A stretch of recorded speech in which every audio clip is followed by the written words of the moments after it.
Well, I don't know why my music isn't queuing. I got something else here. I don't know. I keep pushing the button. Okay, let's do this. There are 20,000 laws that Congress passes every year to keep us free. And each one is a link that forms a chain around your life that you can't see. When you support the Republicans, Republicrats too, they represent the corporations because that's what they're paid to do. And they hope they'll get support from you, but they will never get support from me. No, they won't. Okay, anyway, welcome to the Friday edition of the WTF Reports. I don't know why, but for some reason my intro music didn't cue, but here it is.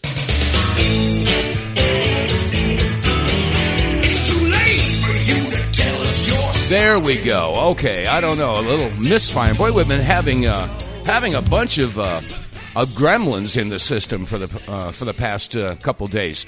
Anyway, welcome to the Friday edition of the WTF Reports. I'm your host, Dave Von Kleist, WTF, with the facts. Yeah, with the facts. And if those facts make you exclaim WTF, well then, so be it.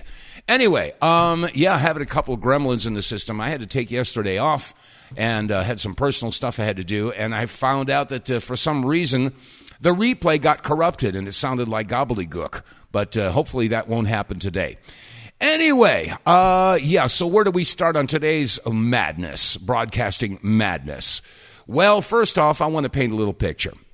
And I've done this in the past. You regular listeners know how I feel about supervillains.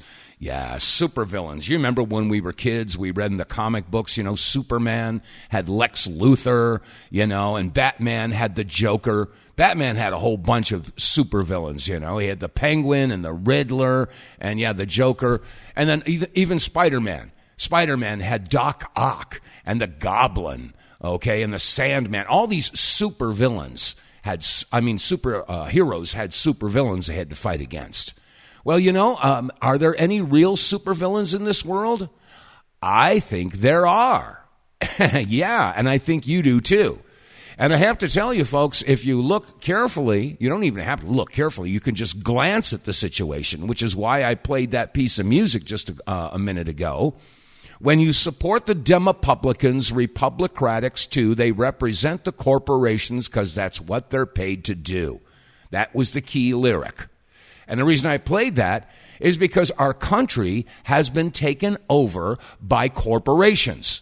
There is no more of, by, and for the people. And if you believe that, raise your hand and slap yourself with it.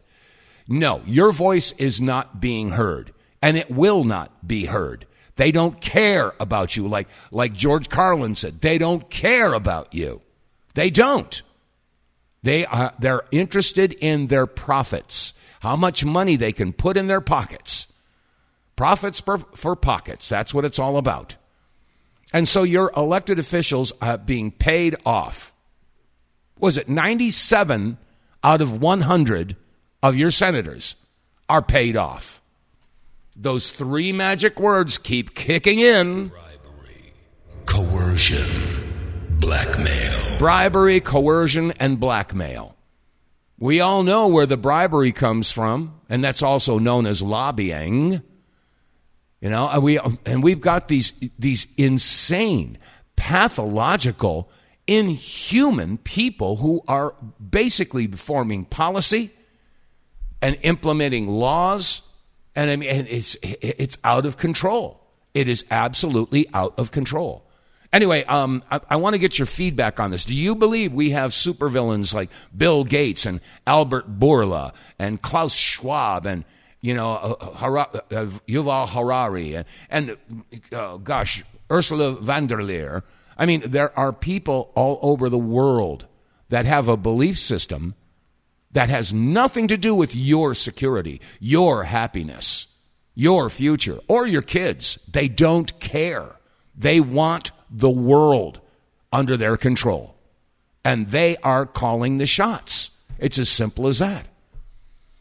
Anyway, it is Friday, so it's open lines, 215-867-8255. But I wanted to throw that out there because things are absolutely bat crap crazy. I'm sure you already know that. But I had a thought. That happens once in a while. I had a thought. Republicans and Democrats all over the country have had it with this two-party system. At least that's the feeling that I'm getting. Democrats are disgusted with their party. Republicans are disgusted with their party. And yet we still support the two-party system. A lot of people talk about a third party. Oh, you can't vote for a third party. You're going to throw your vote away. No, the only wasted vote is a vote that doesn't represent your heart or your real interests.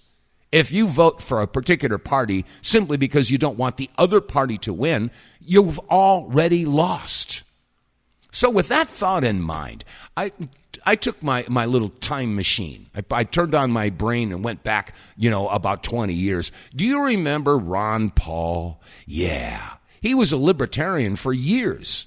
Okay, and he realized that unfortunately most Americans just don't understand that if you vote your heart, it's a valid vote. But if you vote for a party because you don't want the other party, that's the wasted vote. But anyway, Ron Paul realized that unfortunately most Americans didn't grasp that simple concept, which is why he decided to run as a Republican. And we all know what happened in 2008. Okay, he got railroaded. As a matter of fact, I should have thought about this beforehand, but some of you may recall the debate, the Republican debate back in 2008, and it was also in 2012 when Ron Paul ran again. But I mean, I believe it was Fox News. Who was it that was hosting that debate or negotiating or moderating, whatever the word is? But they asked Ron Paul something about the income tax, and when he came back about talking about getting rid of the IRS and getting rid of the Federal Reserve, you could hear the open mic of the commentators snickering and laughing, and they did that on purpose. They wanted everybody to laugh at Ron Paul, okay, and that's how it went. And they did the same thing to Bernie Sanders back in, 2016 when in the primary against Hillary. But that's another issue altogether. The point is that Ron Paul was a libertarian. He went to the Republican Party simply because he wanted to be in a viable party and actually have a shot at this. But the bottom line here is that there is this third party called the Libertarian Party. And if all of these people who are disillusioned by the two-party system, I mean, what would happen? What would happen if Thomas Massie, let's say Lauren Boebert, Marjorie Taylor Greene, Tulsi Gabbard, who was a Democrat, you may recall, and then she jumped ship from the Democrat Party and basically joined the Republican Party. Same thing with RFK Jr., Robert Kennedy Jr. He was a longtime Democrat, and now he's working with Trump and the Republicans. So the point is, what would happen if all of a sudden you got all these people, like I said, Thomas Massie, Marjorie Taylor Greene, Tucker Carlson, okay, Clayton Morris, okay, all of the podcasters that are out there. What if all of a sudden they said, to hell with the Republicrats and the Demopublicans, we're going to throw our support behind the Libertarian Party?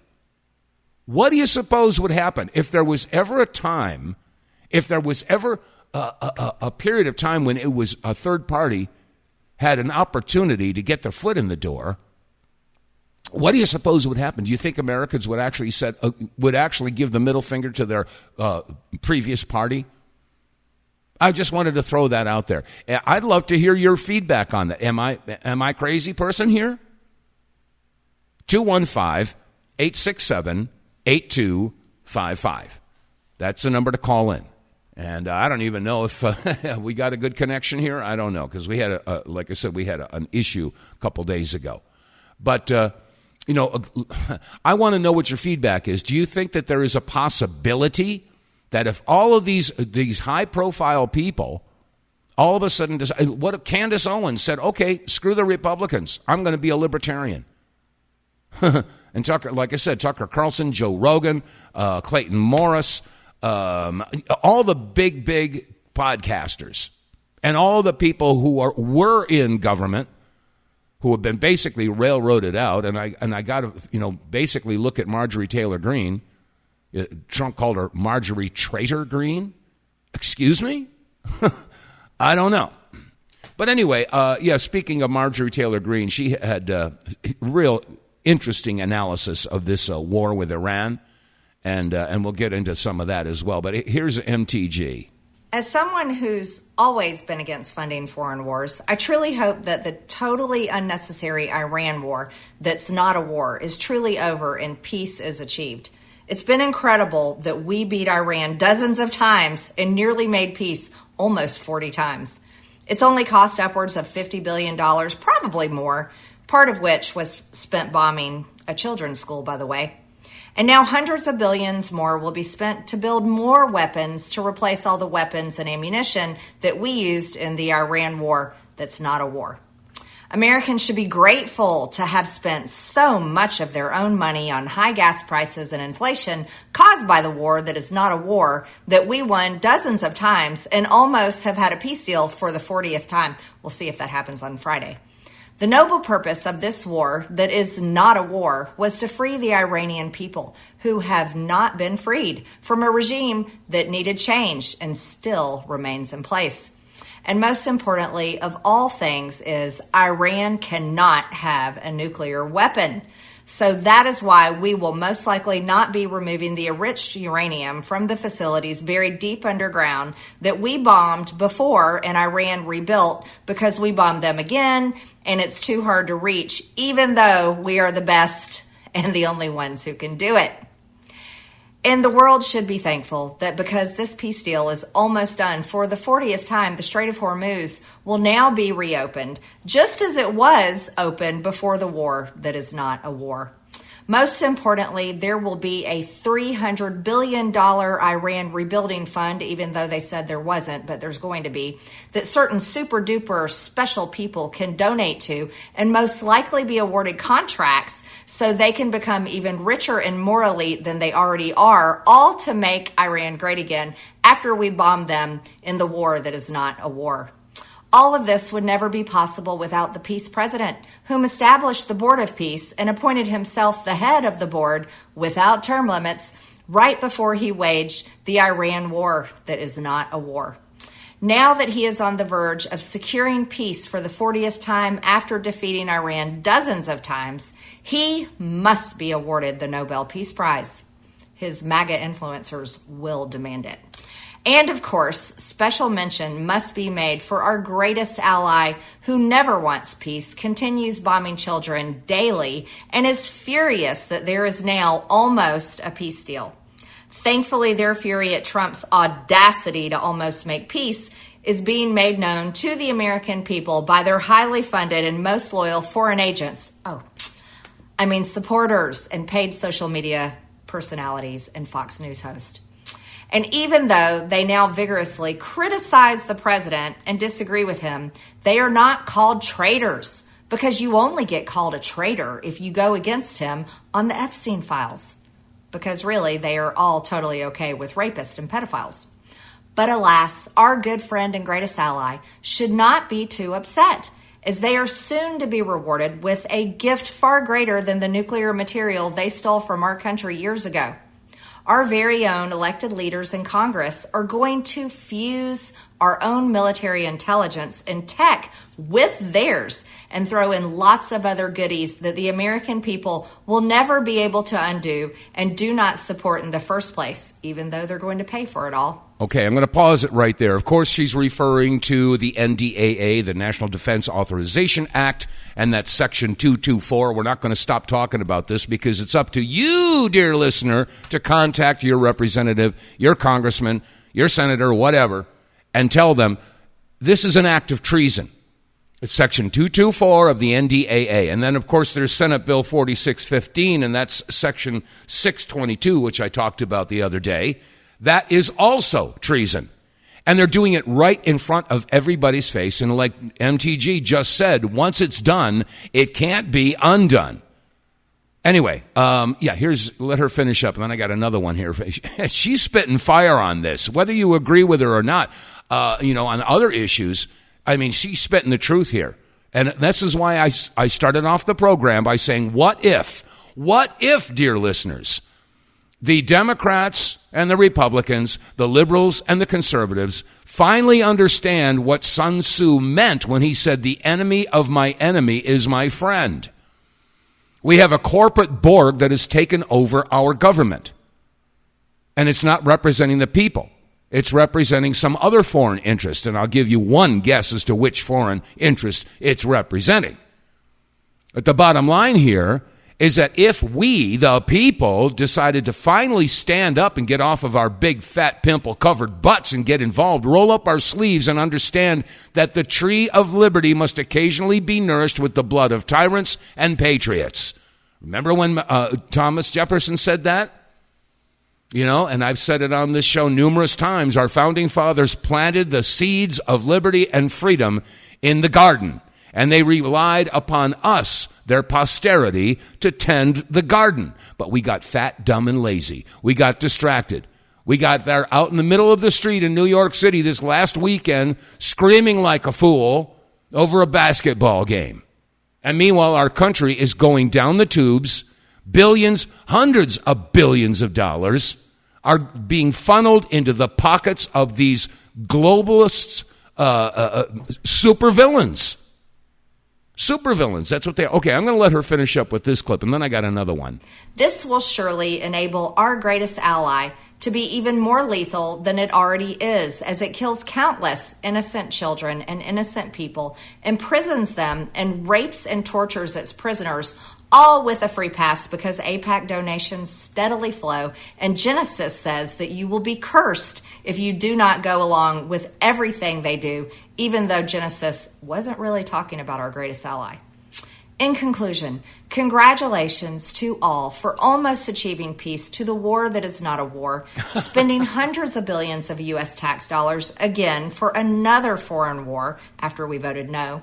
Special mention goes to the real insiders who have gamed the market with massive profits from inside information, and shout out to the friends and family landing those highly coveted government contracts. Yeah. This apparently is what winning looks like. Yeah, well, she, of course, is referring to the insider trading that so many of your members of Congress engage in.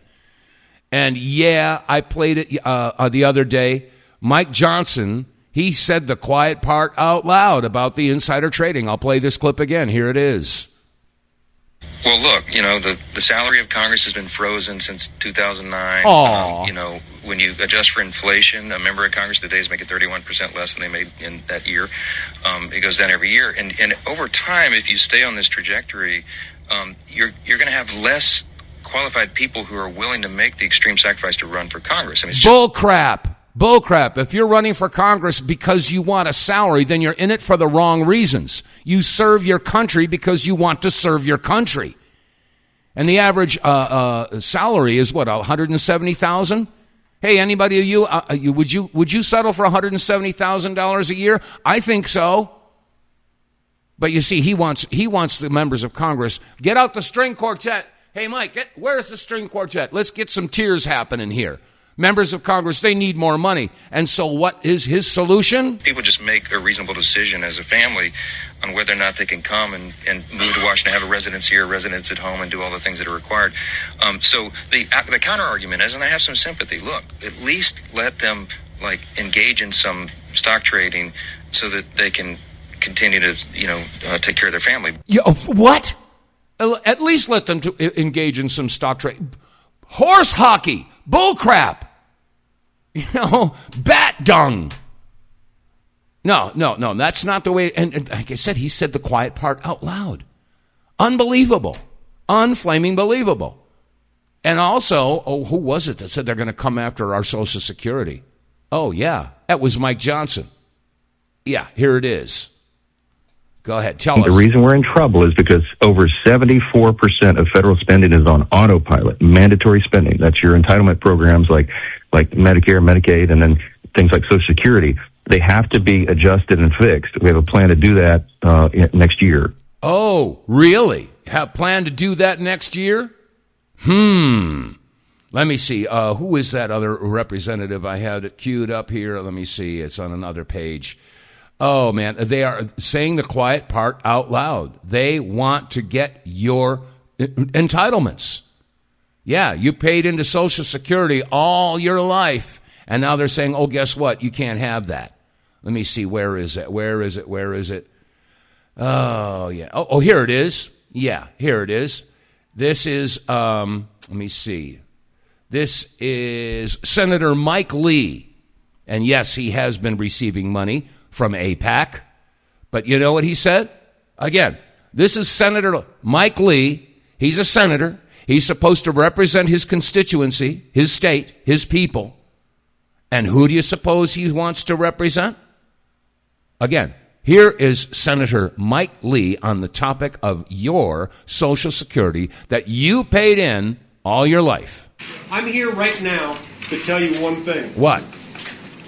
That you probably haven't ever heard from a politician. It will be my objective to phase out Social Security. Phase out Social Security? Really? To pull it up by the roots and get rid of it. Here. Wow. People who advise me politically always tell me that's dangerous, and I tell them, in that case, it's not worth my running. In other words, that is the one reason he's running. He wants to pull it up, in his own words, pull it up by the roots and get rid of it. Get rid of Social Security. How does that make you feel? You feel secure? Like I said, we're dealing with a group of super villains. They are madmen. They are drunk with their power, and they lust for more. When you support the... yeah, right. What's that other verse? There are 20,000 laws that Congress passes every year to keep us free. And each one is a link that forms a chain around your life that you can't see. It goes on to say, when you support the Republicans, the Republicrats too, they represent the corporations because that's what they're paid to do.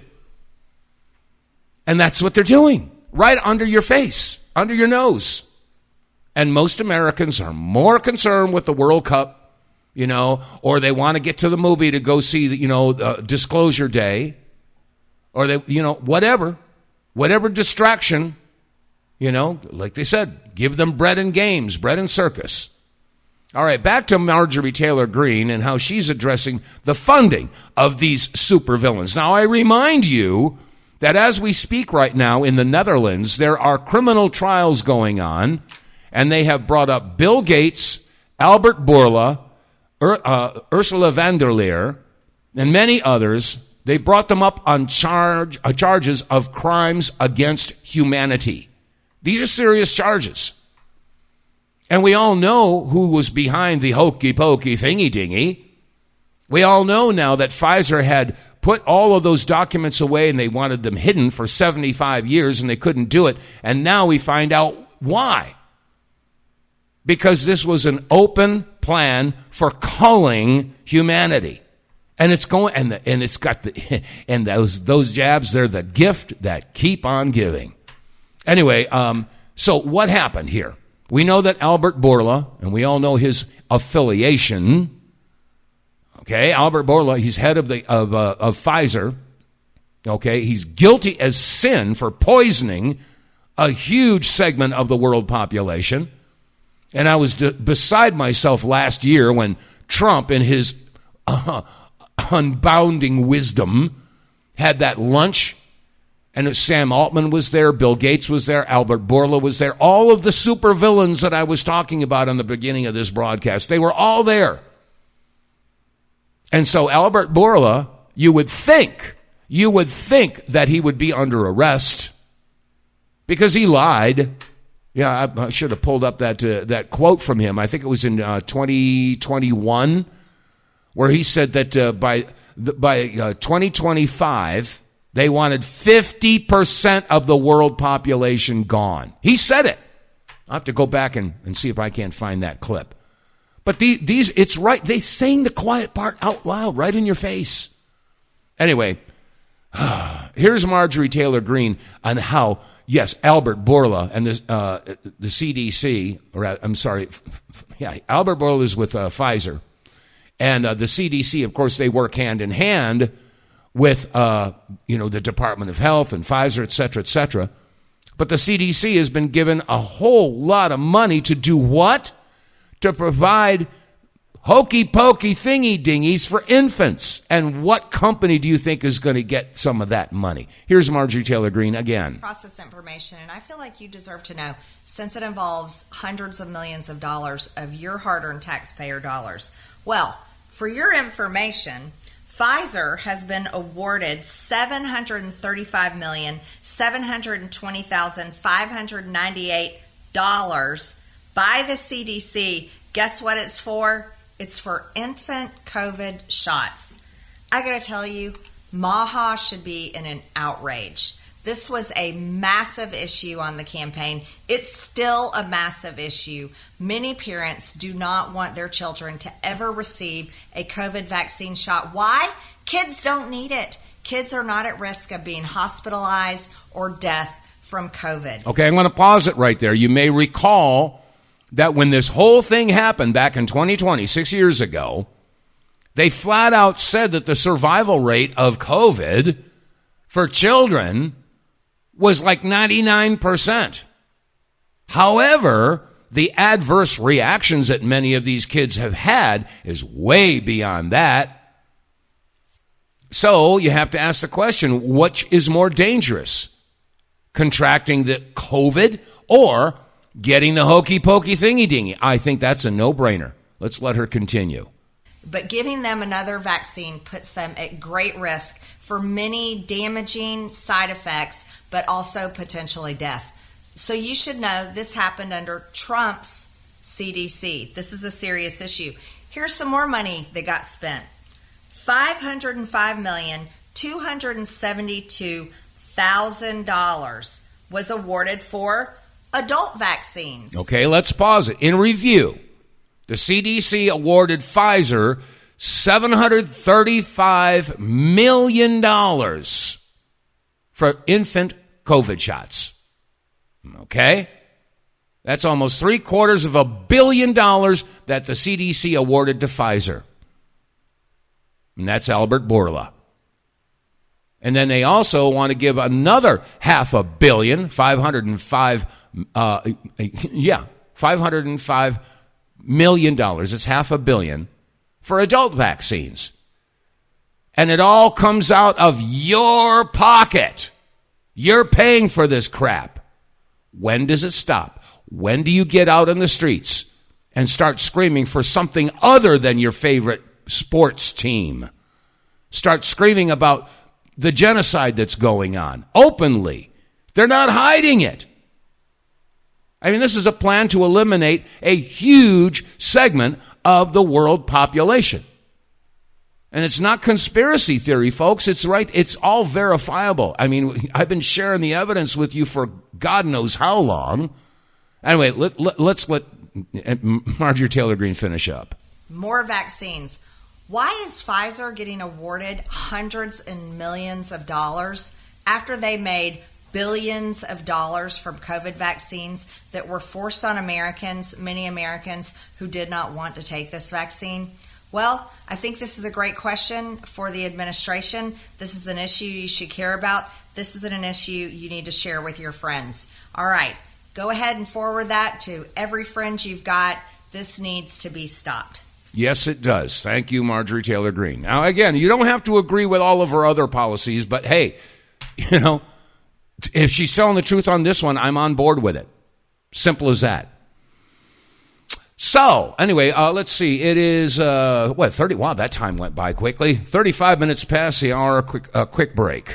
Get More Tank will save you money every month on gas. Get More Tank is a tablet with active ingredients that adds big mileage to every tank. Made in America, the Get More Tank formula is used by trucking companies and heavy industry. Now the Get More Tank formula is available to you. Get More Tank works in any gas or diesel engine, cleans your engine, lowers emissions, and you'll feel improved engine performance every time you step on the gas. Get More Tank works for cars, trucks, boats, motorcycles, four-wheelers, mowers, and blowers. Hey, if you got an engine, then Get More Tank.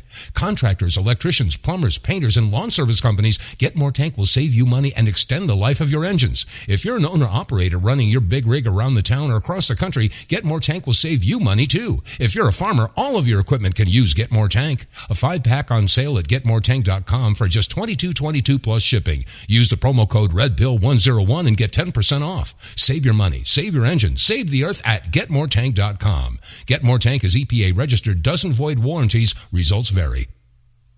And you can get more tank by visiting our website, TheWTFReports.com. Click on the sponsors button. It'll take you down to an area where you can read all about the specifications and details of Get More Tank and why this fuel catalyst is so effective. Yeah, when you start using it right off the bat, you'll see that you've got more power. You hit the accelerator, boom, your car goes. And after a tank, it starts to get used to the new efficient way that the fuel is burning. And so now it starts to run a whole lot cleaner, which is way cool. And then the money maker. Yeah. What happens is after a few tanks, you start to see an increase in your mileage. And when that happens, you're going to see anywhere between 15 and 20% increase in your mileage, depending upon, of course, your make, model, year of vehicle, and your driving habits. So check it out, folks. You'll be real pleased. Start using Get More Tank. And, you too will be able to enjoy an increase in the mileage. It's a no-brainer, folks. So go to our website, TheWTFReports.com, click on the sponsors page, and Get More Tank.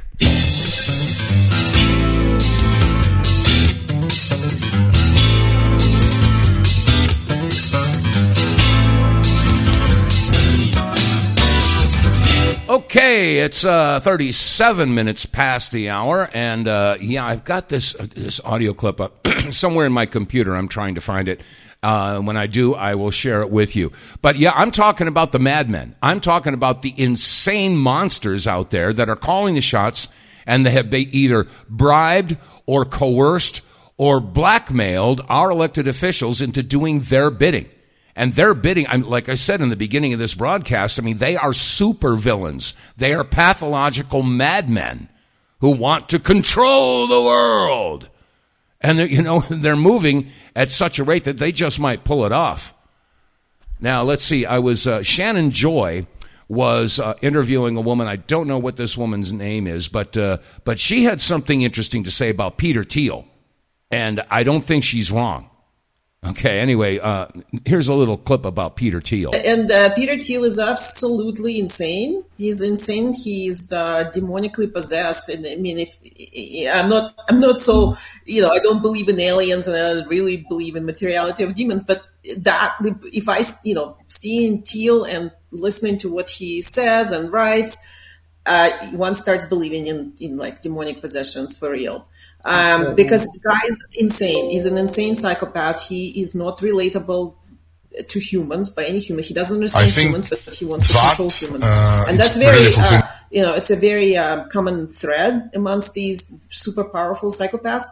They can't understand humans, yet they want to be in 100% control of them. Mm-hmm. So the silver lining for this, for anybody who listens, it's not like we're not doomed. This is our actually advantage, that they have no idea what we are, how we work, how we function. They can't predict our behavior because they just cannot relate. They're in a different plane.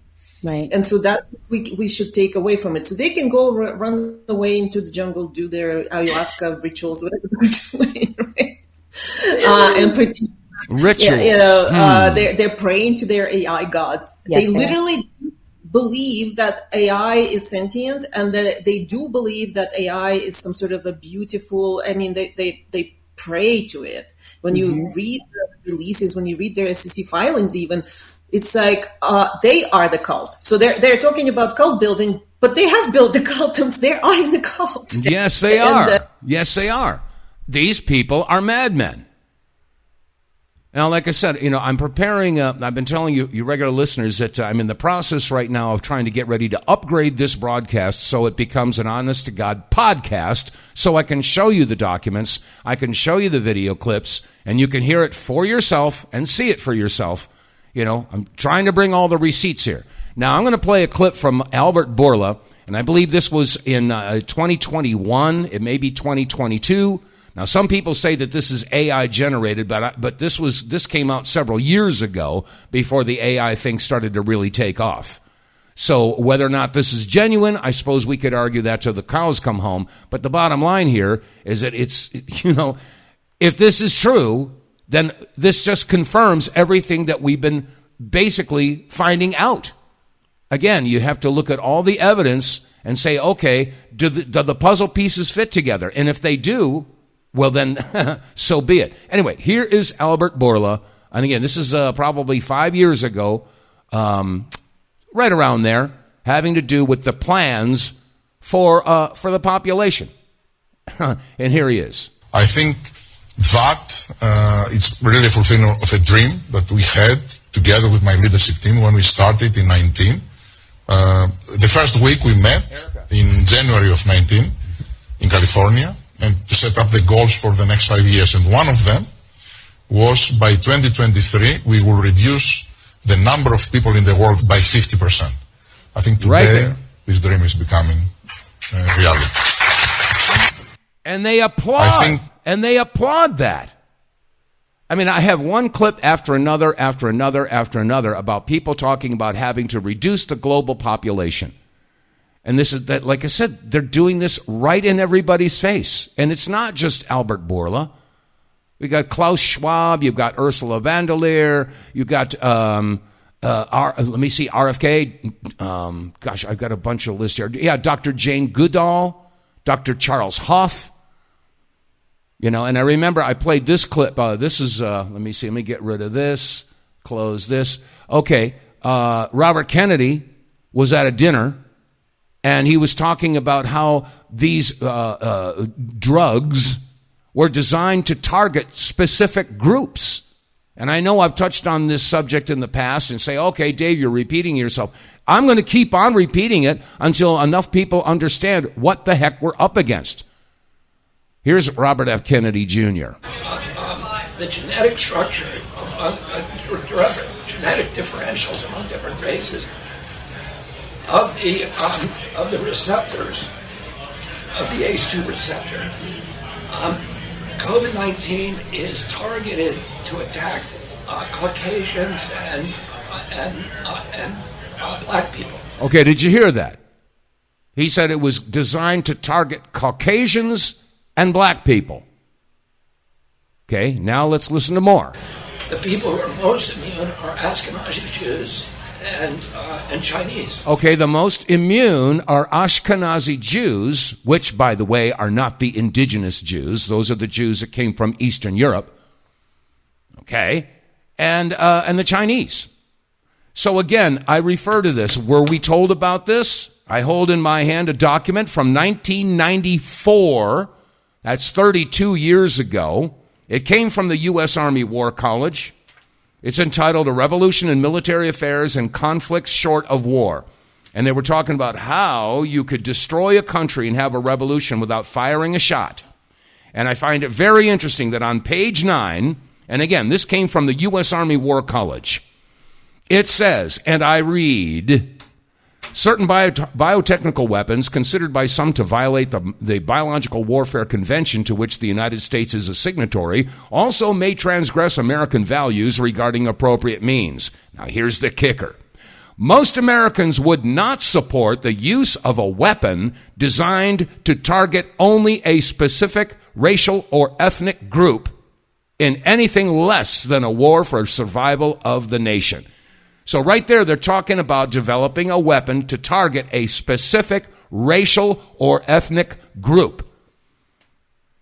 It's right here in the U.S. Army War College. Oh, that sounds like a conspiracy theory. Okay, well, whatever. And I keep saying it doesn't make any difference what you believe. Doesn't make any difference what I believe. What makes a difference is what they believe. And they have been telling you what they believe in documentation, in interviews. It's all over the place. But unfortunately, most Americans are just not paying attention. They're just not. Anyway, Let's see. There's a bunch of other stuff. Like I said, I'm all over the map today. Oh, yeah. Oh, yes. Ben Gvir.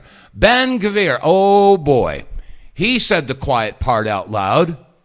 Okay. As a matter of fact, somebody was ranting about this statement that Ben Gvir made. And, yeah, we should be ranting about this.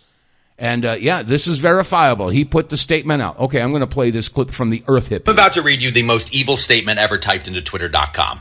And it's not from somebody with an anime profile pic quoting Sephiroth. This is a real government account that is being financially and military supported by the American government. I hope you're ready. This was posted today, 6 hours ago, and it's been translated from the original Hebrew. For every tear of an Israeli mother, 1,000 Lebanese mothers must weep. You hear that? All of Lebanon must burn. With all due respect to the Americans, Israel must make it clear to the entire world that the blood of our sons and the security of our citizens are not forfeit. All of Lebanon must burn. Our supreme duty is to protect the citizens of Israel and the soldiers of the IDF, and this commitment takes precedence over every other consideration. I told the Prime Minister, even in our private meetings, for every tear of an Israeli mother, 1,000 Lebanese mothers must weep. Enough with the ping pong. In the Middle East, you don't win with measured responses and restraint. You need to go berserk, to obliterate, to crush the terror. These are not the words of some random person. These are the words of the Minister of Israeli National Security, Ben Gvir. There you go. He said it right out loud. They want to continue to just kill everybody. And by the way, I don't know if you've heard, but that Israel has been kept on breaking the ceasefires, and they continue to bomb southern Lebanon.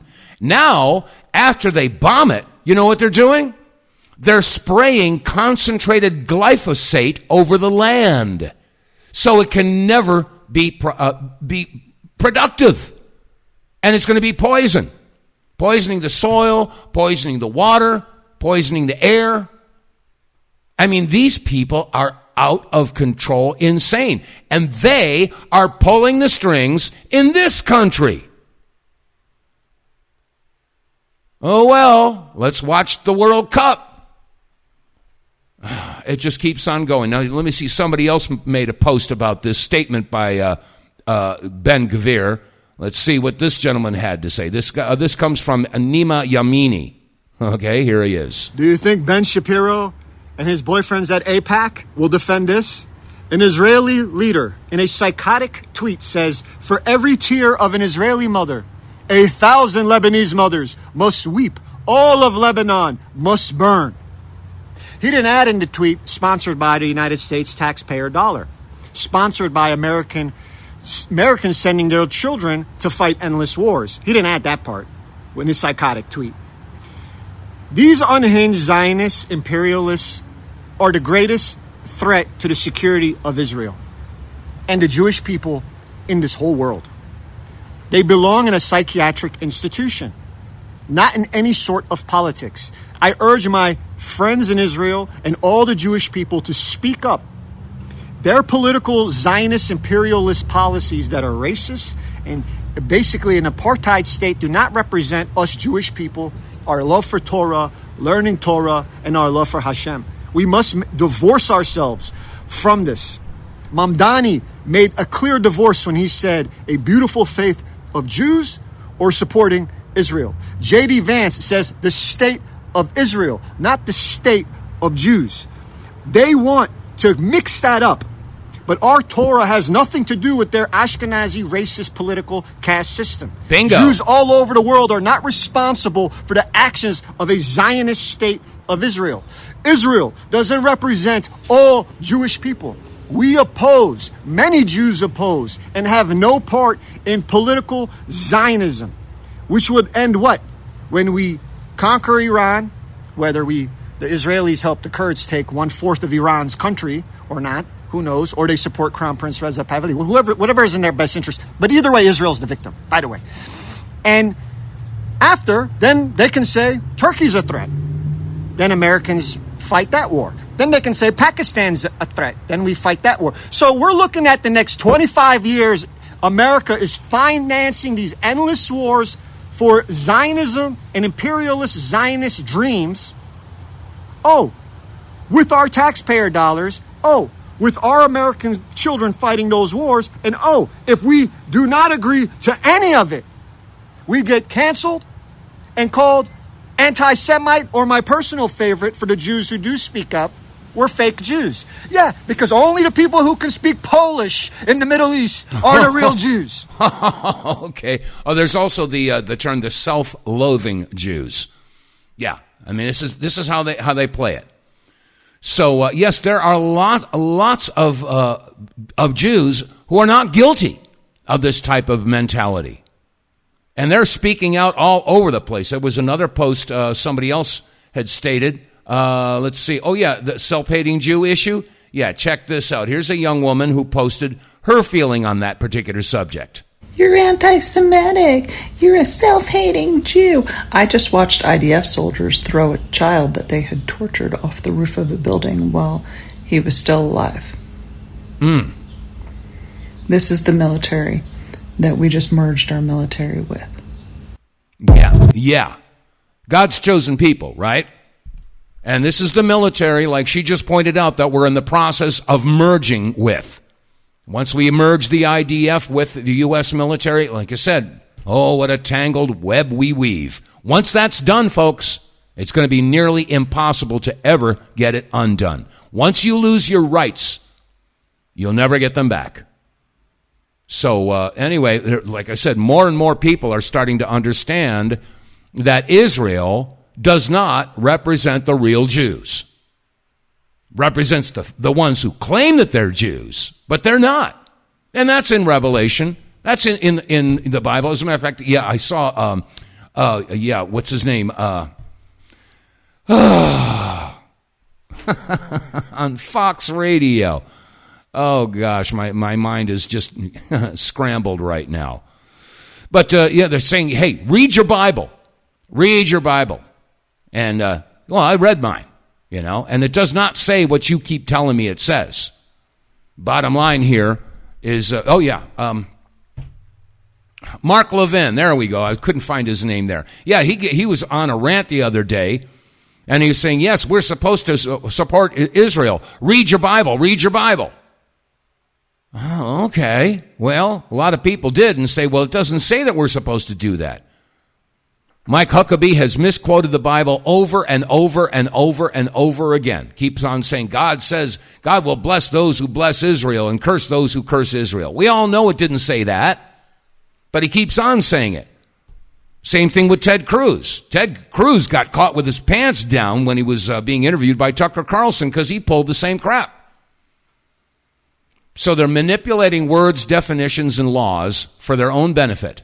And that's the way they play it. That's the way it goes. So anyway, let's see. We got about 6-7 minutes left of the broadcast. There's still time for you to call in if you want to join the conversation. You're welcome to do that. 215-867-8255. Again, that's 215-867-8255. Now, getting back to this whole thing, every time people start to pay more attention to the Epstein files, we end up with another distraction. That's why they're calling this war in Iran the Epstein War. And there's so many other things that are going on. The mainstream media is not focusing on that. They don't want you to focus on the Epstein files because this will bring down both of the parties. The Democrats and the Republicans are up to their eyeballs in this. There's nobody who's blameless in this. And then, of course, there's a lot of people from Hollywood and from the music industry and from key manufacturing, big pharma, big oil, princes, royals, politicians from all over the world. They're all in on it. All of them. You'll be hard-pressed to find any who are not. So, anyway, I'm throwing it out there, folks. This weekend, oh gosh, the weekend is upon us. Today is Friday. Holy mackerel. Anyway, Ben Swan is talking about how many children go missing. And I'm going to be staying on this thing. We cannot let go of the issue of the missing children. Can't let it go. This is the number one issue, and I've said it on this show before. If we can expose all of the monsters who are involved in this type of activity through the Epstein files, if we could expose them all, I believe that all the other corruption would fall right into place. It would all crumble. Here's Ben Swan. Tonight's story is not about politics. It's about children. Hundreds of thousands of them. Children who crossed into the United States alone. Children who were handed over to adults that the government claimed were safe. And in many cases, children who disappeared. We found 146,000 kids so far. We still have nearly 300,000 missing. We're investigating reports to where some of these kids claim that they were raped 600 to 700 times. Let the numbers sink in for a minute. 146,000 children have been found after the government lost track of them. More than 450,000 unaccompanied minors were referred through the system during the Biden years alone. That is an average of more than 300 children every single day for 4 years. According to federal officials, many of those children were released to sponsors who were not properly vetted. But now the Trump administration is reversing years of inept and downright evil handling of helpless minors who were streaming across the border. Just last week, President Trump signed into law Missouri Senator Josh Hawley's measure to combat child exploitation. And now the DHS will have almost $110 million to hire up to 200 child exploitation investigators and analysts. That's up from, get this, only 7 specialists that DHS currently employs. Meanwhile, the government has announced the indictment of 3 Guatemalan nationals accused of operating a child smuggling and fraud network. Prosecutors say they used stolen identities, false documents, fake family connections, and fraudulent sponsorship applications to obtain custody of unaccompanied children. More than 81,000 addresses were used repeatedly to receive children under the Biden administration. More than 97,000 cases lack the required background checks, and in tens of thousands of cases, basic safety reviews, no one bothered to do them at all. Investigators say they found multiple adults and children living inside of a single residence in Ohio, and they described the operation as a business. Think about the wording there. A business where children were the commodity. What's inhumane about taking care of our kids? As a father of 6 with 3 young girls, I will do whatever I have to do. I will move heaven and hell to go find these kids. To their credit, the current administration says it is now requiring stronger verification to the process. Things like fingerprint and background checks, DNA testing when family relationships are claimed, in-person interviews, and physical verification of addresses. In other words, the kinds of safeguards that many people assumed already existed. And on the very same day that the president signed the Josh Hawley measure, U.S. and Romanian officials met to review and improve the U.S.-Romania Child Protection Compact. So it's clear the Trump administration is taking child sex trafficking, both at home and abroad, very seriously. So honestly, how do you argue with that? You can hate this administration, you can hate their immigration policies, you can hate Donald Trump. Sure, that's your right. But if federal agents are finding children who were trafficked, why would anyone oppose that? Yeah, why would anyone oppose that? And I find it interesting that he mentioned Romania. Gosh, I had never even heard about any type of child sex trafficking issues in Romania until I found out about the Romanian Angels Project that was headed up by who? Erica Kirk. Now that's another onion that needs to be peeled. But but I got to tell you, hats off to all of the folks out there, the independent researchers that are doing the dirty work, doing the investigation that the FBI should be doing instead of covering up. Time will tell. But the house of cards is most definitely starting to crumble and fall. And I can't wait to see how the chips fall on this one. It's going to be real interesting to see what happens. But it's going to happen. America and the rest of the world are having a great awakening, and it's about freaking time.